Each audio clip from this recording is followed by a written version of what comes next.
আর সংস্কারের জন্মই তো দিয়েছে বিএনপি, যে বাংলাদেশের যা কিছু ভালো অর্জন সব অর্জন হচ্ছে বিএনপির হাতে। কিন্তু সেই আওয়ামী আমলের নির্বাচন নয়, এই নির্বাচন কিন্তু হবে একেবারেই পুরোপুরিভাবে সত্যিকার অর্থে একটা নিরপেক্ষ নির্বাচন।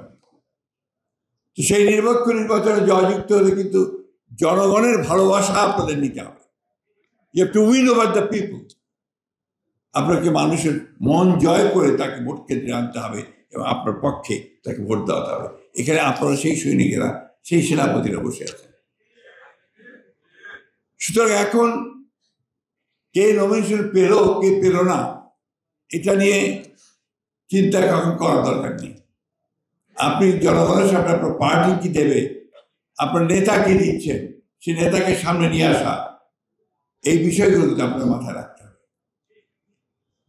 আমি সবসময় মনে করি যে বিএনপি হচ্ছে একটা সবসময় একটা ফরওয়ার্ড লুকিং পার্টি। শহীদ প্রেসিডেন্ট জিয়াউর রহমান যখন এই দল সৃষ্টি করেন, তার যে চিন্তা ভাবনা চেতনাগুলো ছিল সেগুলো ছিল পুরোপুরি ওই সময় তুলনায় অনেক অগ্রবর্তী। বিএনপি সবসময় জনগণের সামনে অগ্রবর্তী চিন্তাগুলোই তুলে ধরেছে। আজকে সংস্কার নিয়ে অনেক কথা বলছেন। কালকে একটা দলের নেতাদের বলতে শুনলাম, নতুন তৈরি করা একটি দল জোট করেছেন তারা। আমরা স্বাগত জানিয়েছি সবসময়, তরুণ যুবকদের যে কোনো প্রয়াসকে আমরা স্বাগত জানাই, কিন্তু সেটা হতে হবে অবশ্যই একটা ইতিবাচক ঘটনা। তারা বললেন যে বিএনপি নাকি সংস্কার নিয়ে কাজ করে না। সংস্কারের জন্মই তো দিয়েছে বিএনপি। 1975 সালে রাজনৈতিক পট পরিবর্তনের পরে শহীদ প্রেসিডেন্ট জিয়াউর রহমান প্রথম তিনি একদলীয় শাসন ব্যবস্থা থেকে বহুদলীয় গণতন্ত্র চলে আসেন, মাল্টি পার্টি সিস্টেম। তিনি প্রথম, যিনি একটা বদ্ধ গণমাধ্যম যেটাকে নিয়ন্ত্রিত ছিল, মাত্র 4টা পত্রিকা শেখ মুজিব চালু করেছেন তার বাকশালে, সেই গণমাধ্যমকে তিনি মুক্ত করে দিয়েছিলেন, মানুষের বাক স্বাধীনতা থেকে মুক্ত করেছিলেন, বিচার বিভাগকে স্বাধীন করে দিয়েছিলেন। এই সংস্কারগুলো তো জিয়াউর রহমানের করা, বিএনপির করা। এবং তারপরে দেশনেত্রী বেগম খালেদা জিয়া যখন দায়িত্ব নিয়েছিলেন, আপনারা জানেন, সেই গণতন্ত্র মুক্ত করে দীর্ঘ 9 বছর তিনি সংগ্রাম করেছেন, লড়াই করেছেন।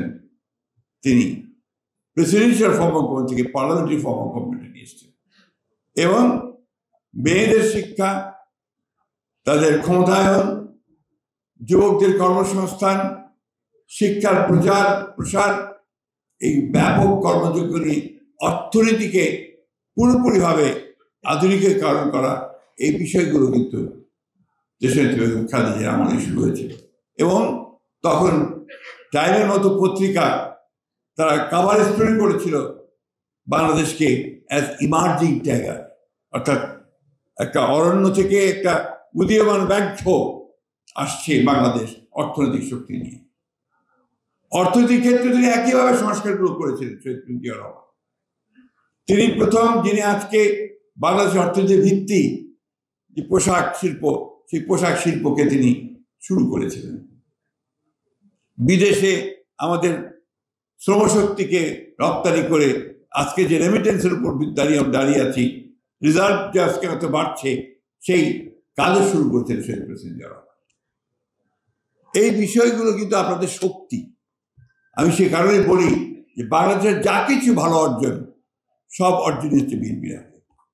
এই যে লড়াই সংগ্রাম দীর্ঘ 15 বছরের, আমাদের 60 লক্ষ মানুষের বিরুদ্ধে মিথ্যা মামলা, এই 15 বছর প্রতিদিন আদালতের বারান্দায় আমরা ঘুরেছি।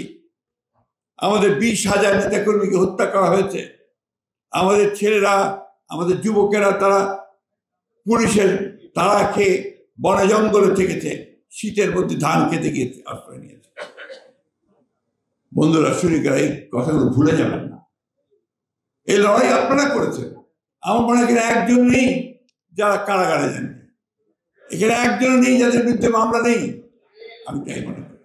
এই যে আপনারা সংগ্রাম করেছেন, যে লড়াই করেছেন, সে লড়াইয়ের এখন শেষ দিকে এসছি আমরা। এই লড়াইয়ের মধ্যে দিয়ে আমাদেরকে বিএনপিকে সরকার গঠন করতে দিতে হবে।